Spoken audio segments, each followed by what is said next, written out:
Estamos de volta com o jornalista e escritor Maurício Lara. Maurício, você tem 6 livros, né, como a gente viu, 3 sobre aspectos profissionais, né, essa experiência também do câncer, mas 3 livros de ficção. Eu gostaria de ver o lugar que a ficção ocupa na sua vida. Você gosta muito de ler?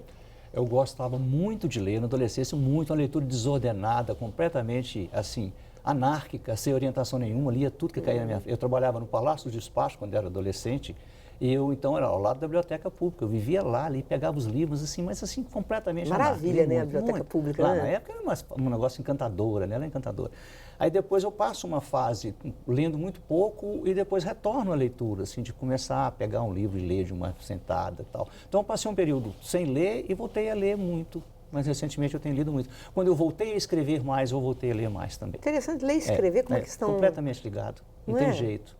Agora, você cita muito, nesse livro pelo menos, com todas as letras, você cita umas 3 ou 4 vezes Guimarães Rosa. Na verdade, eu cito mais o Grande Sertão do que o Guimarães Rosa, né? Da obra do Guimarães Rosa, o que me pega é o Grande Sertão. Por quê? Como diz a Adélia Prado, né? Tudo é Bíblia, tudo é Grande Sertão. Porque está tudo lá. Então, em várias situações da minha vida, boas, ruins, sabe? Como for, me ocorrem frases, passagens do Grande Sertão, sabe? E é tão curioso, Miriam, porque eu li o Grande Sertão do início ao fim 2 vezes na minha vida, mas eu folheio ele o tempo todo. É mesmo? O tempo todo. Eu sento em algum lugar, pego, abro alguma coisa, leio umas frases, sabe? Porque não é leitura fácil, né? Mas ela Você é tão... acha? Ela flui para você, assim? Assim, agora flui por quê? Porque pela intimidade que eu tenho com o livro, né? Mas eu demorei a ler o Grande Sertão, eu não li ele. E quando, por exemplo, eu dava aula, que chegava um aluno que falava, eu estou lendo o Grande Sertão, eu me surpreendia. Com 18 anos, 20 anos, agora eu lendo o Grande Sertão, né? E todo mundo fala, né? Você tem que dar conta de passar da página 30 ou da 50, né? Eu não consegui passar, Pegar Maurício, mas ainda estou empenhada. Você vai se apaixonar, sabe? A beleza do livro, das frases, da sabedoria e da simplicidade também, né? Da essência. Já fiz até um curso com o Wander Miranda, de Festival de Inverno, sobre Grande Sertão.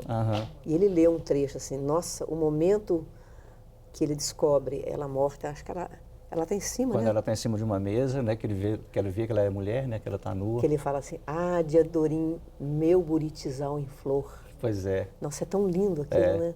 Ou da Otacília fala, mãos para tecer a minha rede. Né? Ou o julgamento do Zé Bebelo. O julgamento do Zé Bebelo é uma coisa lindíssima, por quê? né? Nossa, quando ele fala, se a sentença for às ásperas, com a minha coragem eu vos agradeço. Mas se eu merecer, com a minha coragem eu vos agradeço. Mas se eu merecer sentença salva, com a minha coragem eu vos agradeço também. Assim, o julgamento dele é de uma beleza quando ele fala da coragem, sabe?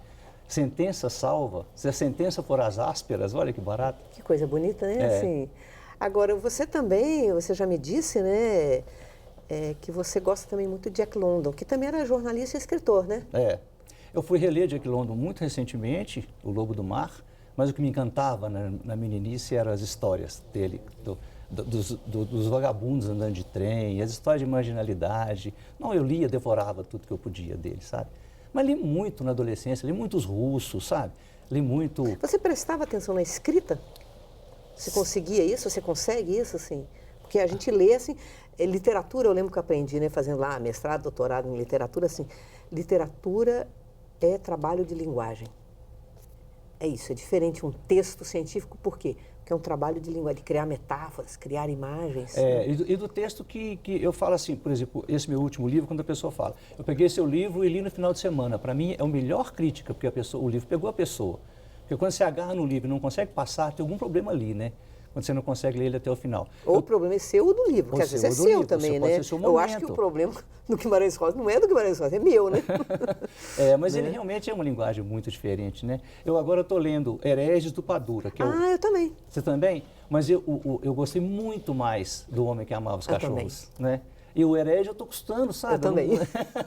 Pois pode ser um problema lá, né? Não o nosso, né? Nosso Homem que Amava os Cachorros é bonito porque são as referências, inclusive, teóricas de esquerda. Histórica, como a gente aprende no livro, né? Nossa, é muito bom, né? Agora, vamos falar um pouquinho do seu livro, então. O último, né? O último filho, né? Vamos dizer assim.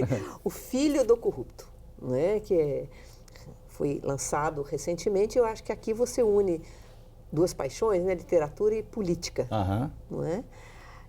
Eu queria te dizer que eu gosto muito do jeito que você abre o livro. Quando você fala assim, o pai deitado e o filho em pé. Você cria essa imagem, né? E ele ali no enterro do pai sem conseguir se envolver emocionalmente com aquilo e lembrando muito mais da mãe, né? É muito interessante isso. E o cheiro, né? O que simboliza o cheiro por causa dos jardins da mãe dele, sempre Você a casa fala, cheia era de flor. uma casa que cheirava a flor. E depois do livro pronto, sabe, me ocorreu que ele poderia ter um outro nome. Ele poderia chamar O Jardim de Leocádia, que é a mãe. Olha! E o Jardim de Leocádia é muito mais poético, é muito mais ficção do que o Filho do Corrupto, né? Mas o Filho do Corrupto é num sentido muito atual, né? Porque era um pai corrupto num sentido amplo, no sentido brasileiro, não é necessariamente um político. Isso que é interessante, Maurício, que em determinado momento você define corrupção. Você se lembra como Sim, você define? No sentido amplo? No sentido amplo, é uma corrupção que precede essa corrupção da propina, essa corrupção que a gente vê na política, né? Porque é quando a pessoa perde seus limites, perde seus escrúpulos. Né? A hora que ela não tem mais limites dentro dela mesma, ela está pronta para ser o maior corrupto, né? E o pai dele era um corrupto nesse sentido, era um empresário que foi enriquecendo com métodos heterodoxos. Você fala alguma coisa assim da definição de alguém ou sua? O lícito, ilícito, como é que é? Um contador dele, que era um alcoólatra, que ficava repetindo pelos corredores, né? Ou é o ilícito o enriquecimento ilícito, ou é o ilícito o enriquecimento lícito. Porque aparentemente estava tudo bem, nos papéis estava tudo ok. Aquilo era lícito ou era ilícito, né? É um julgamento que a gente tem que fazer, um julgamento que é moral, que tem a ver com a definição de corrupção, né?